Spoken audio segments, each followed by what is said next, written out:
Egonon Deneri, bonjour à tous nos auditeurs et auditrices qui nous écoutent sur infogarassi.fr. Aujourd'hui, j'ai immense plaisir de recevoir un jeune talent, Thomas Urrutia, champion du monde moins de 23 en Espagne. Egonon Thomas. Et Gounon, et bonjour à tous.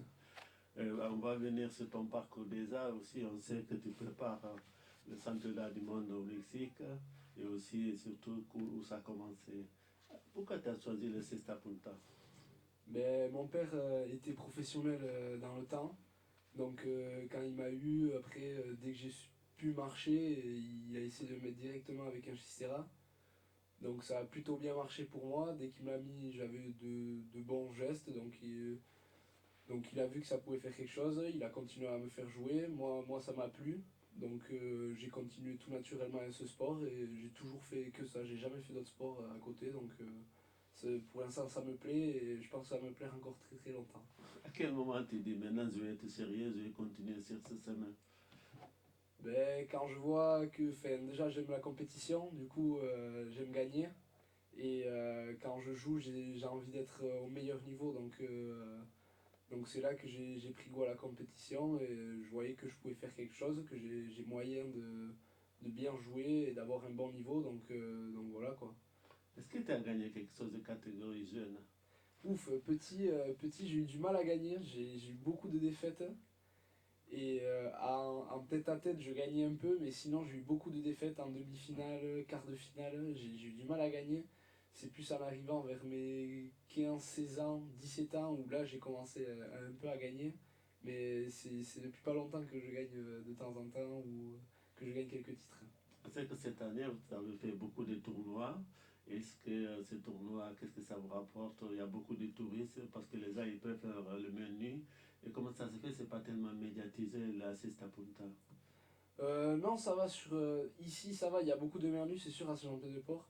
Après, dès qu'on part sur Saint-Jean-de-Luz, Biarritz, Pau, là, Saint-Jean-de-Luz, c'est pas mal, on joue devant beaucoup de personnes. Biarritz aussi, il y a du monde. Donc c'est vraiment bien, ça fait plaisir de jouer devant du monde et que les gens voient ce sport, quoi. Et pendant ce championnat du monde en Espagne, vous avez rencontré combien d'équipes? Alors, je vais les énumérer, il y avait Cuba, il y avait le Mexique, il y avait l'Espagne et la France. Et je crois que c'est tout, si je ne me trompe pas. Ah non, et les États-Unis aussi. Vous êtes vice-champion du monde, Ouais. tu étais avec Bichente. Vicente. Et parle-nous, comment vous êtes préparé le matin? Parce qu'on a vu un peu sur une télévision la finale. Et parle-nous un peu ce final. Ben, le matin déjà, déjà on dormait on a dormi j'ai dormi avec lui toute la semaine. Donc le matin, c'est une petite boule au ventre. Moi je pense que par rapport à lui j'étais assez détendu quand même. Et c'est venu petit à petit. Et voilà quoi, enfin, c'est une ambiance particulière. Dans la voiture le matin on parlait pas trop. Tout au long de la journée ça allait, mais le soir quand ça commence à arriver, on commence à monter en pression, il y avait des finales juste avant. Donc on voit le monde dans les gradins, ça commence à monter, ça commence à monter. Et quand on s'échauffe là on se parle plus trop alors que toute la semaine on se parlait, on rigolait ensemble. Là on était chacun dans notre coin.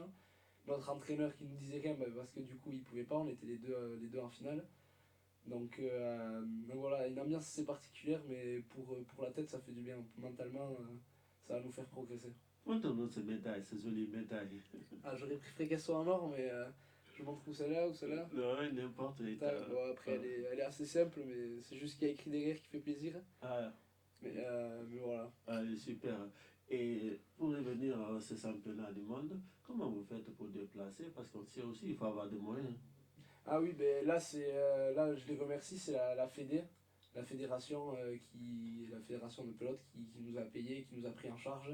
On est parti un matin de Bayonne, du Trinquet Moderne, en voiture, et voilà, on a tout payé, l'hôtel, donc c'est bien. C'était où en Espagne? C'était à Iscar, entre Valladolid et Madrid. Est-ce que tu as un sponsor? Ouais, j'ai un sponsor 64. Ah, c'est qui Alors, qui ouais, t'aide un peu? c'est un peu, ouais. Est-ce que tu arrives à gagner ta vie avec Cesta Punta ou tu as un Non, autre travail? non, pour le moment, non. La cesta, c'est très. En France, c'est très compliqué d'en vivre. C'est un bon plus, c'est un bon plus, si on a un bon niveau. Mais surtout là où on peut en vivre, c'est en Floride. Mais ce qui est dommage, c'est qu'en Floride, ça se finit le 28 novembre là. Donc il y aura très peu de pelotes maintenant en Floride. Et, pour par- aller vivre, pour en et- vivre de ce sport. et là, c'est bientôt, tu vas partir au Mexique. Parle-nous de comment tu te prépares pour partir au Mexique pour le championnat du monde aussi, c'est ça? Ouais, c'est ça. Du coup, au Mexique, pour partir au Mexique, là, on a des entraînements tous les mardis et samedis, ça varie en fonction. Ce qui est bien, c'est qu'ils nous font nous entraîner avec les pros, quoi. Ceux pas les moins de 22, quoi, ceux qui ont 30 ans, 35 ans, des trucs comme ça, quoi. Donc ça, voilà. Après, on a un préparateur physique à Casernes, où on a le mercredi et jeudi. Et après, c'est aussi de mon côté aller courir à la montagne. Ce qui est bien, moi je suis à côté des montagnes. Oui, Donc on a c'est pas Radoy. mal parce que la Coupe du Monde là au Mexique, c'est en altitude donc ça va être très compliqué niveau souffle. Donc il va falloir être bien préparé mais on l'est. Vous êtes combien à partir? Est-ce que tu pars avec toute la famille ou tu pars tout seul avec ton coéquipier ou avec la Fédé? Comment ça se passe? Non, là moi je pars avec mais tous les joueurs. Il y a tous les joueurs pro et moins de 22, enfin moins de 23 du coup. Et avec la Fédé, les organisateurs, les entraîneurs, avec tout le monde, toute l'équipe, on part. Pour les jeunes, on est 3 avant, 3 arrière. Et après l'entraîneur, Eric Rassorza. Et pour les pros, Un grand pareil. champion qu'on Ouais, connaît. voilà. Ouais. Du coup, c'est pas mal d'avoir comme entraîneur quand même. Ouais. C'est bien. Mais est-ce que, par exemple, avec tous les jeunes que vous partez, vous allez rester un peu ou juste vous faites le championnat allemand, vous revenez, comment ça se passe? Non, non, non. Ça, on a prévu le coup. On part une semaine. On part pour le championnat du monde du 14 au 20 ou 21, si je dis pas de bêtises. Et après, on a pris un petit billet pour aller se faire des petites vacances à Playa del Carmen entre Cancun et Tulum, avec toute l'équipe. Est-ce que toi, c'est un rêve d'aller à un championnat du monde, surtout au Mexique, c'est pas à côté? Ah oui, oui, c'était un rêve depuis tout petit. Je m'y accroche pour être pris, parce qu'il y a des sélections d'abord, des présélections, après la sélection. Donc, non, oui, ça fait plaisir. Et ça fait longtemps que j'y pense depuis petit, donc ça fait plaisir d'arriver là, quoi, en espérant continuer. Est-ce que tu as un joueur préféré de la pelote ou la cesta? Ah oui, j'ai un joueur que j'affectionne, c'est Harit Serkiaga. Non, S'il m'entend, je pense que ça va être compliqué. c'est ton pilote arrière préféré. Ouais. Donc c'est ça. Est-ce que quand on est jeune comme ça, comment on fait au niveau des entraînements? Parce qu'on a envie de sortir, aller avec le copain, boire un coup, même aller, bon là on peut pas aller tout le temps en discothèque parce Ouais. qu'avec le Covid, comment on fait? Ben, c'est des sacrifices, hein, comme tout sport. Après, ça va quand même, je me plains pas. Et puis, si les sacrifices que je fais, c'est avec plaisir. Je me dis que c'est pour en arriver là. Et du coup, voilà, je suis content. Maintenant, je suis très content d'être là. Donc, c'est des petits sacrifices à faire, c'est pas énorme. Mais moi, ça me fait plaisir de les faire. Donc, voilà, c'est pas compliqué, c'est vraiment pas une contrainte. Est-ce que tu t'intéresses à d'autres sports? Par exemple le rugby, le foot ou... Le foot, un petit peu. Le tennis, j'aime bien aussi. Le squash, tous les sports de raquette, un peu, j'aime bien. La pala, tout comme ça. Sinon, après, je m'intéresse pas tant que ça. Est-ce que quand on est jeune, qu'est-ce que tu écoutes comme musique? De tout, franchement, de tout. Est-ce que tu vas au resto ou tu préfères commander une pizza? Ah oui, oui, je peux. Mais souvent, tous les vendredis, c'est pizza avec les copains ou... oui, je peux, franchement, je peux. Est-ce que quand on est un jeune qui joue à Cesta Punta, est-ce que pour les copines c'est facile, c'est pas comme un agriculteur, l'amour dans le pré? Non, non, c'est sûr, on n'a pas la cote d'un footballeur, mais non, je pense pas que ça joue beaucoup. Mais non, ça va. Je pense pas que ça joue beaucoup, là, c'est ça. On va venir sur cette question un peu rigolote. Est-ce que tu es plutôt blonde ou brune? Plutôt brune. Plutôt Est-ce brune. est-ce que tu es plutôt rap ou rock?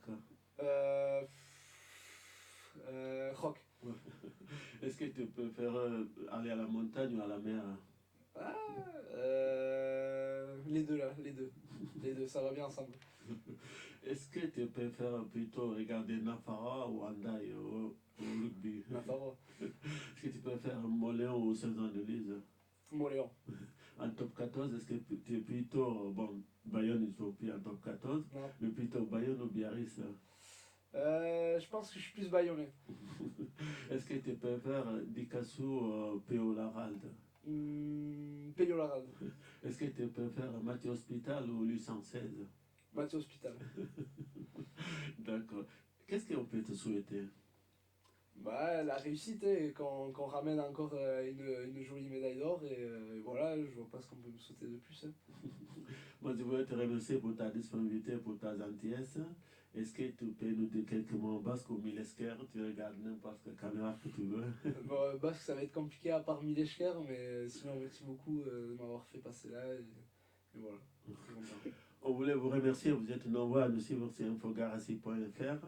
Maïté Taïtouz Test, Milesker, Infogarasi et le Segiola. Merci Thomas Uritia, Milesker. Milesker, et merci à vous. Merci beaucoup.